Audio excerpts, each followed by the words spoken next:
এই ফকির আসল ধনী একজন, চিল্লায় বলেন তিনি কে? তিনি হচ্ছেন আল্লাহ।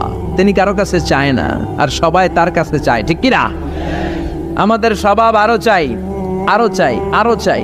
এই স্বভাবটা আমাদের পাল্টাতে হবে। আপনি একটু যোগ বিয়োগ দিবেন যে সুখে শান্তিতে, সুখ শান্তি খুব আপেক্ষিক বিষয়। খেয়াল রাখবেন, সুখ শান্তি টাকা দিয়ে কেনা যায় না, এই কথাটা মনে থাকবে। আপনার যদি টাকার পাহাড় হয়, খেয়াল করে বুঝেন, আপনার যদি টাকার পাহাড় হয়, সম্পদের পাহাড় হয়, আপনি গাড়ি কিনতে পারবেন, বাড়ি কিনতে পারবেন, কিন্তু সুখ কিনতে পারবেন না। সুখ কিনতে পাওয়া যায়? আছে ফেনীতে সুখ এন্টারপ্রাইজ আছে, যে জায়গায় সুখ বিক্রি করে।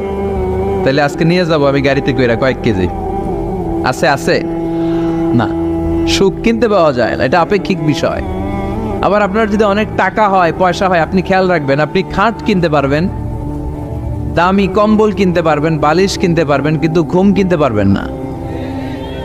ঘুম কিনতে পাওয়া যায়? ফেনীতে কেউ বেছে ঘুম? আপনি যদি ডাক্তারের কাছে যেয়ে বলেন, ডাক্তার সাহেব আমারে 5 কেজি ঘুম দেন, ডাক্তার কেউ ধুর মিয়া আমারই ঘুমে ধরে না।